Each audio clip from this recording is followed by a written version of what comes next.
Welcome one, welcome all, and welcome to an honest review of 1999's The Blair Witch Project. There's going to be some spoilers ahead, so you have been warned. Hold up, Connor. Before we jump in, if you're listening on Spotify, iTunes, Apple Podcasts, or if you're watching the video version over on YouTube, please remember to hit that subscribe button as it really helps us out in our pursuit of global domination. Kofi, do you want to take a crack at telling us what this film's all about? Kofi? He hasn't fucking showed up. It's a two-man. The Blair Witch has got him, Stu! Thank fuck for that. Well, I'll tell us about the plot of this one. Well, it was... Please do. The Blair Witch was set in a town called Burkittsville. It was. Which was previously known as Blair because the Burkittsville witch just doesn't really have the same ring to it, does it? So they had to literally change the whole town name just to fit the narrative of this film. Well, we follow just three stoners, one of which looks a little bit like Mac Miller. I don't know if you noticed that. We just follow three stoners who are camping out in the woods, enjoying someone's woodwork projects, and it's a total waste of an hour and 45 minutes. At one point, they find a river. Yeah. I don't know what else to say, really. Why not, if you're lost, why not follow the river? Like, surely that would have helped. Why just... Yeah.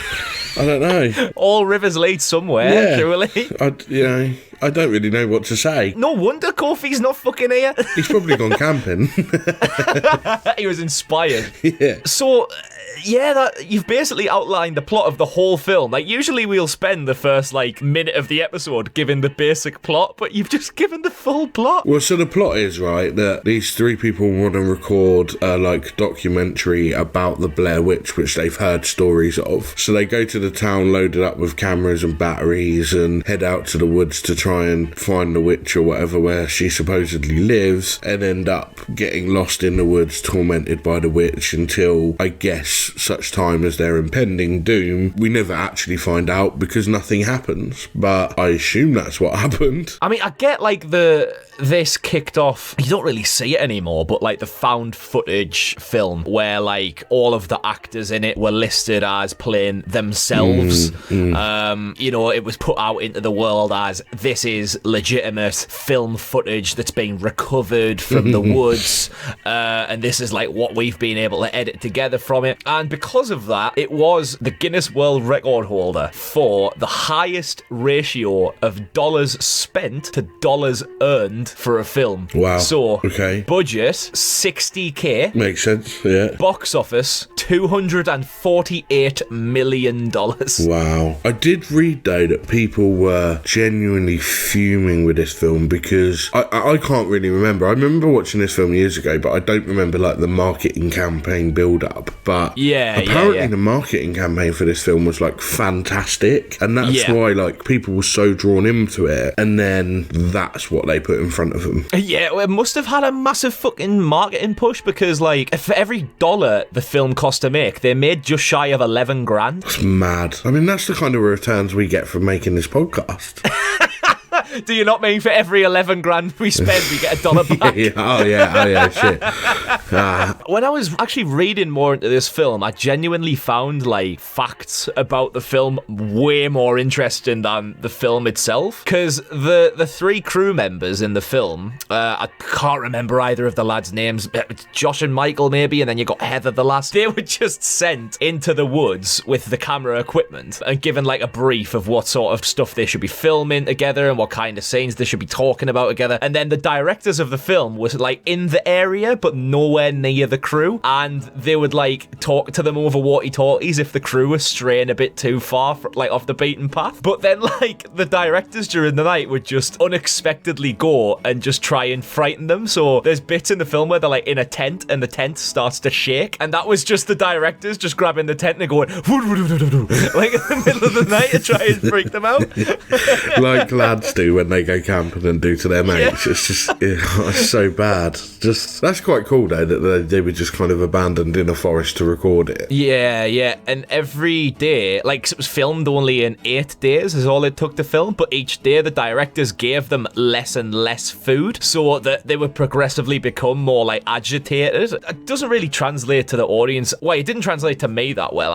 I didn't really care what was going on. In fairness, I thought all three of these crew members were fucking idiots. Even the arguments they had, it was like, you've lost the map. And then it was like, oh wait, she didn't really lose the map. The other guy lost the map and he just hadn't told them. Yeah, it was, oh yeah, the map wasn't doing anything for us. Nothing was becoming of that map. Well, there's another one. They've got 2 cameras, right? And they try and get over the river by scaling across a collapsed tree and nearly drop all the equipment into the river. That's what I mean. Like, why cross the river? Why not just follow it? Yeah. You're lost. You didn't even need to cross that river. You could have just followed it and you would have found your way out. You know, the witch is making them get lost and go round in circles or whatever. I found it quite interesting. Like, if you're lost in the woods and you think you're going to die and you're actually genuine panicking, at least they remember to continually change those camera batteries and record absolutely everything whilst trying to survive, especially towards the end when they're getting terrorized by the witch and they're starting to genuinely panic and, you know, they feel like this demonic presence all around them. At that point, you just put the fucking camera down, wouldn't you, and just get the fuck out of there. But no, keep putting the batteries in, lads. It just doesn't. And also, you're filming, if this is a proper documentary crew, why would you film a documentary with 1 black and white camera and 1 colour camera? Yeah, that's very true. I didn't even think about that. So many weird things that happen in this film that just make no sense. Like, so at one point they find rocks outside their tent and they're really worried about, oh my god, there's rocks outside. You're in the woods. Like, you're in the woods. Stop panicking about rocks. Oh, look! Rocks! They specifically say 3 nights in a row we felt something all around us, but also like it's following us. So then during the day, they walk around screaming their heads off and like singing the national anthem at the top of their lungs. Yeah. Surely if you feel something is like hunting you or you're the prey, you would try and be a bit like quiet. But no, let's sing. Not like, oh, say, can you sing? Yeah, exactly. 5 doors early, lie. They should literally sing it like louder than fucking Lady Gaga does when she does it. Like, oh, Jesus Christ. They're like, can you imagine her in the woods singing that?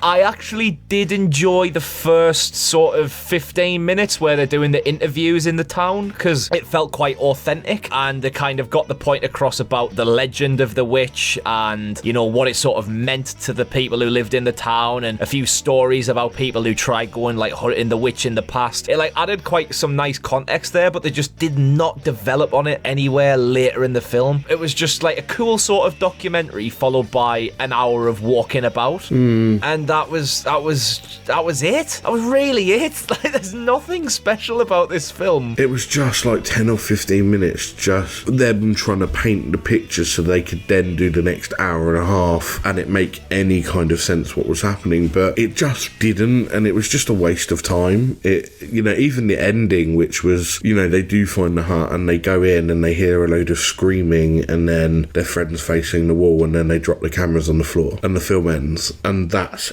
it. Like, even that, they didn't build up to anything, so it was just all those stories about this witch that does, you didn't even see it. Like, you don't even see the fucking witch that you spent all this time invested waiting for and nothing. So I didn't really feel like the 15 minutes added anything other than trying to explain plot holes, you know, people would have come up with anyway. Yeah, giant waste of time in my opinion. If anyone's listening, don't watch it because it's shit.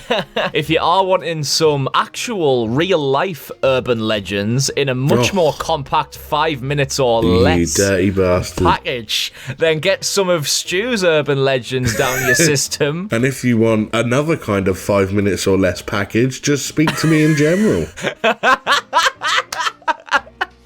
Oh, what a segue, Stu. We haven't had a level 100 in a while. We got to start earning a few quid here and I'm willing to take one for the team here and there, pal. Don't you? The ratio's getting bigger, Stu.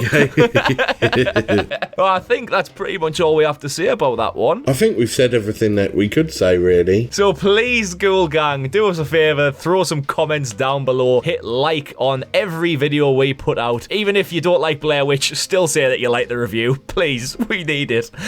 We'll be back next Friday for another honest review. Will Kofi be alive by then? Is he currently standing in some hut facing the wall? Who knows? Find out next week. Bye.